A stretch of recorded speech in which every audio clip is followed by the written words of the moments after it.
Assalamualaikum warahmatullahi wabarakatuh. Perkenalkan, nama saya Siti Fadila Pakaya.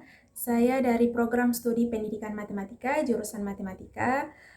Saat ini saya akan membuat video untuk memenuhi tugas bahasa Indonesia yang diampu oleh Ibu Nuramila SPD MPD. Baik, pada materi yang pertama yaitu kita membahas tentang definisi bahasa. Definisi awal bahasa yaitu sebagai alat komunikasi antar manusia, sebagai jembatan gagasan, serta cerminan kepribadian karakter seseorang. Apa sih peran bahasa dalam kehidupan? Yang saya sudah jelaskan tadi pada definisi awal, di mana sebagai alat komunikasi untuk pemersatu bangsa, itu pun sebagai identitas negara, dan itu pun sebagai bahasa resmi negara yang biasa kita temukan pada lingkungan pendidikan, hukum, serta pemerintahan.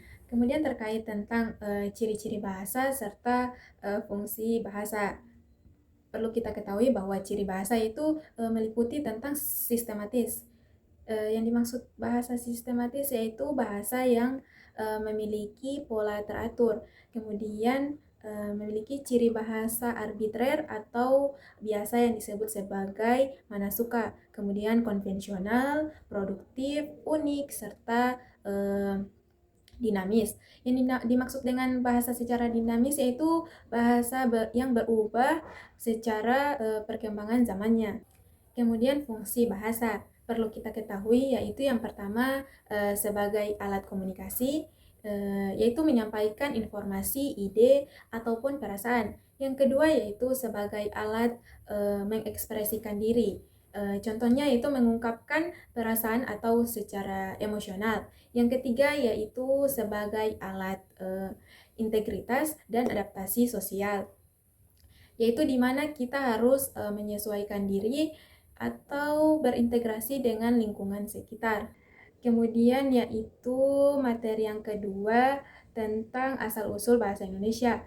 Bahasa Indonesia ini memiliki perjalanan sejarah yang sangat unik.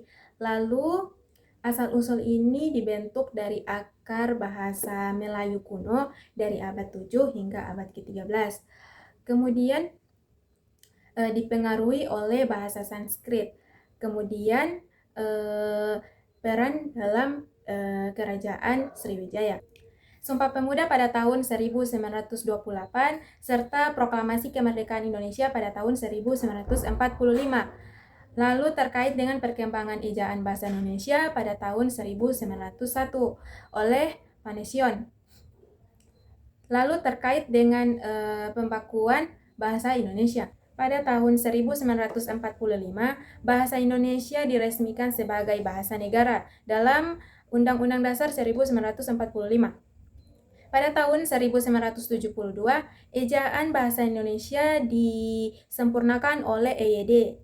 Dan kemudian pada tahun 2023, bahasa Indonesia ini diresmikan menjadi bahasa UNESCO. Itulah penjelasan video dari saya. Wabillahi taufiq wal hidayah. Wassalamualaikum warahmatullahi wabarakatuh.